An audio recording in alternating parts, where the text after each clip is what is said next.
Eh bien, salut les fraudes, ici Léo, enfin ici Mister Sport, et bienvenue sur ma chaîne.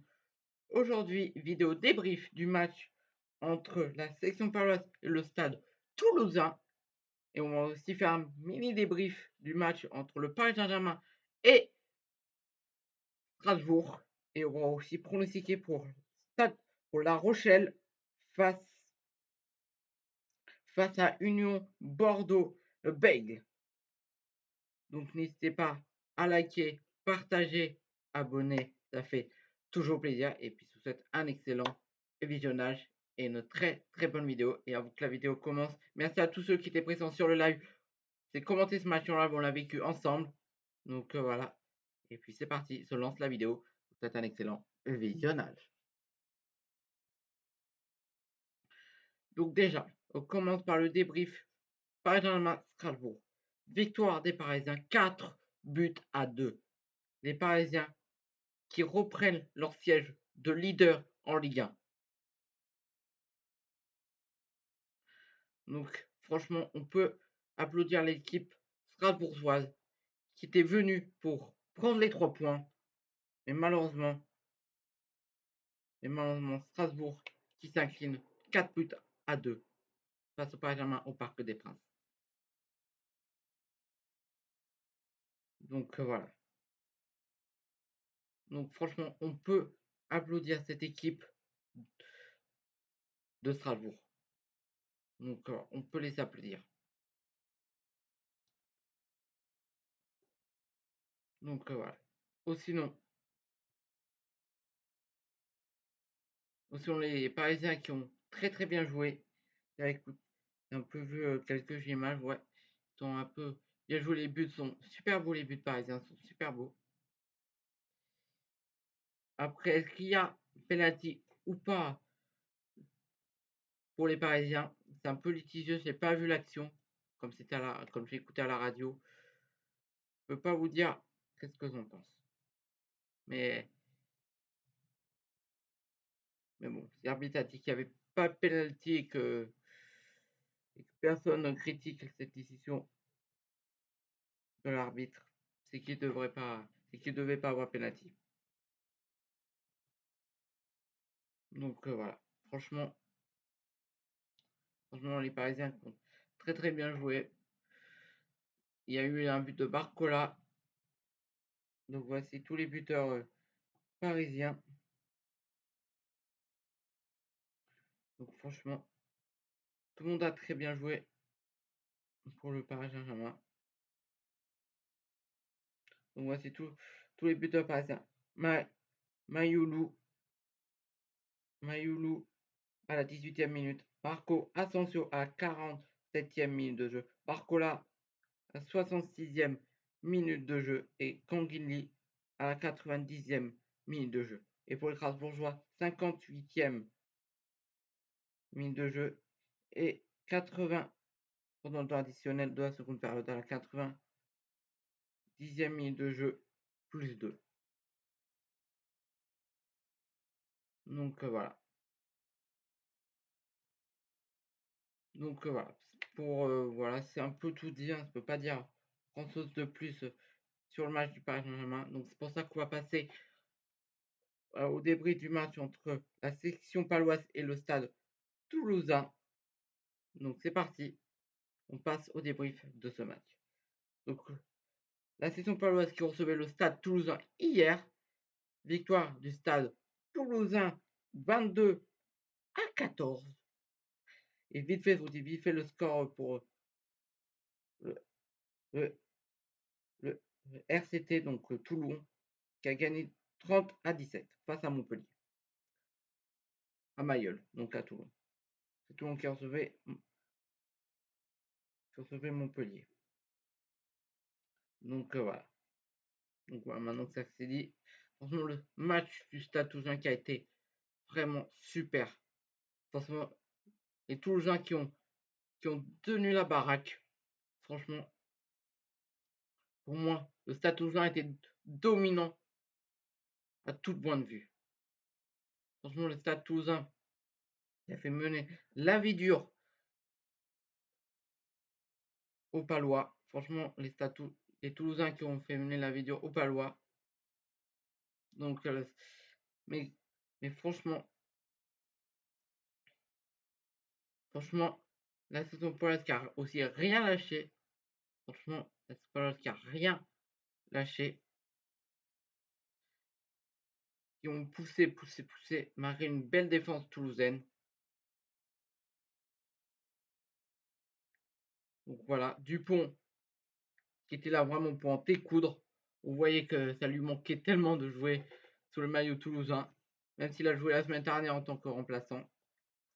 Mais là, il était de retour titulaire. Et franchement, il avait les pieds en feu. Franchement, tout ce qu'il voulait, c'était aller marquer un essai. Franchement, c'était un super match. C'est super intéressant à regarder. Franchement, il n'y a pas eu non plus trop d'erreurs de chaque côté. Il n'y a eu aucun carton de sortie.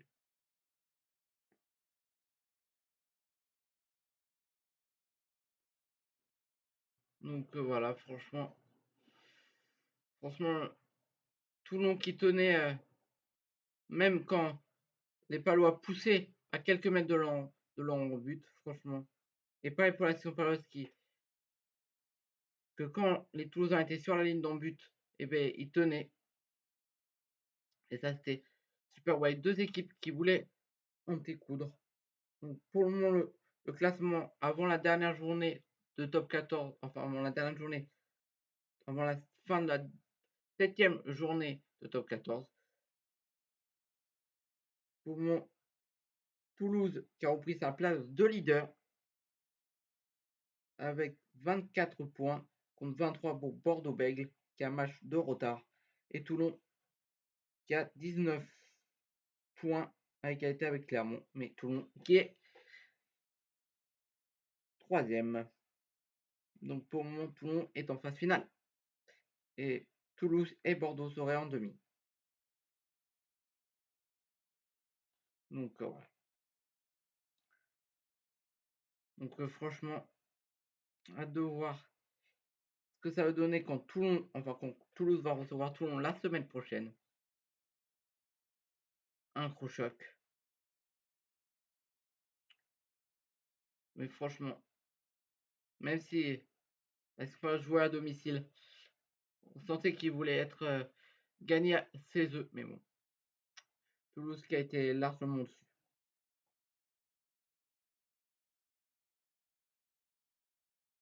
Toulouse qui a été largement au-dessus, hein, quand même.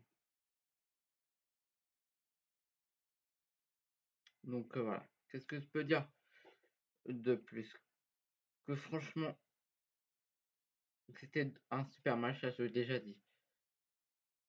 Mais franchement, il y a eu pas mal de contre-attaques. Surtout à un moment, un super.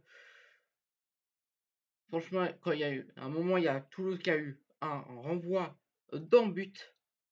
Donc Dupont qui le joue au pied. Après, c'est récupéré par un de ses coéquipiers. Et après, le coéquipier trace. Et franchement, heureusement qu'il y a, un joueur palois qui allait plus vite. Parce que sinon, il y aurait eu. Et après, il y a eu aussi une action très drôle. Il y a le médecin qui était rentré, le médecin le médecin palois qui était rentré pour soigner un joueur blessé de la section paloise. Il y a eu, il y a eu une contre-attaque toulousaine et heureusement que il y a le médecin parce que sinon parce qu'il y aurait essayé parce que le médecin il a dû s'arrêter. L'autre, le joueur il a dû le contourner donc ça lui a fait perdre un temps et le joueur blessé a pu le plaquer et franchement c'était très marrant cette action. Donc voilà. Donc voilà, franchement encore un super match en top 14. Franchement, rien à dire. Tout a été propre. Donc franchement, voilà. En tout cas, très hâte de voir ce que ça va donner la suite de ce top 14. Donc voilà. Donc qu'est-ce que je peux dire de plus? Que Toulouse aurait pu avoir laissé du bonus, mais à cause du dernier essai de, de la section paloise, et ben, Toulouse n'a pas eu l'occasion de marquer l'essai qui leur permettrait d'avoir des points en plus. Donc voilà.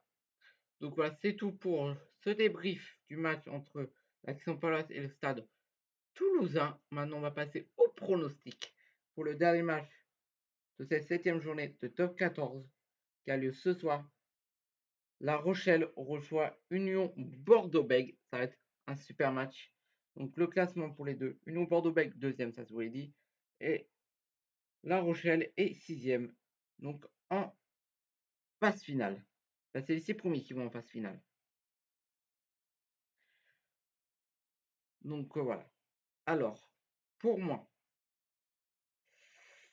ça va être un match compliqué pour La Rochelle.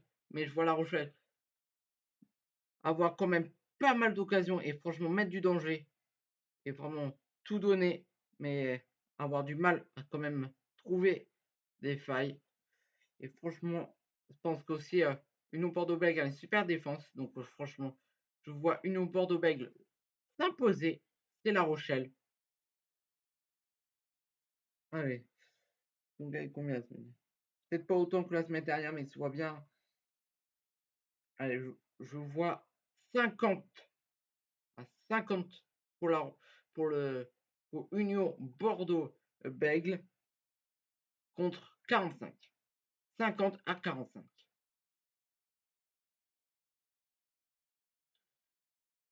Donc voilà. Donc voilà. Donc voilà mon score. 50 à 45. Donc je pense que ça va être un match très très ouvert. Mais je pense que ça va se rendre coup pour coup quand même. Je pense que c'est un des matchs. Je pense que c'est le match le plus intéressant de cette 7e journée de top 14. Donc voilà. Donc voilà, c'est tout dit pour cette vidéo.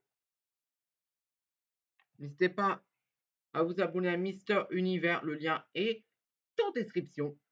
Je parle de Miraculous et de Marvel. Une vidéo. Là, je vais surtout me concentrer sur Miraculous pour le moment parce que franchement, j'ai envie de parler. La prochaine vidéo à sortir sur ce compte, ça sera une vidéo pour essayer de trouver qui est Lila. Franchement, hâte de vous sortir cette vidéo, même si c'est sorti une vidéo un peu similaire, mais ça sera pas vraiment cette vidéo. Donc, on va parler de toutes les identités de Lila qu'elle a eu dans, la série. Donc, voilà. Donc, voilà. Donc, n'hésitez pas à vous abonner à Mister Univers pour pas manquer cette prochaine vidéo qui sort en milieu de semaine prochaine. Donc, voilà. Et donc, voilà, c'est tout dit. N'hésitez pas à liker, partager, abonner. Ça me fait extrêmement plaisir. Et nous, on se retrouve ce soir pour La Rochelle Union Bordeaux-Bègles. Et puis, je vous fais de gros bisous. Vous allez Gout et allez Paris. Et allez le top 14. Salut. Ça a été super.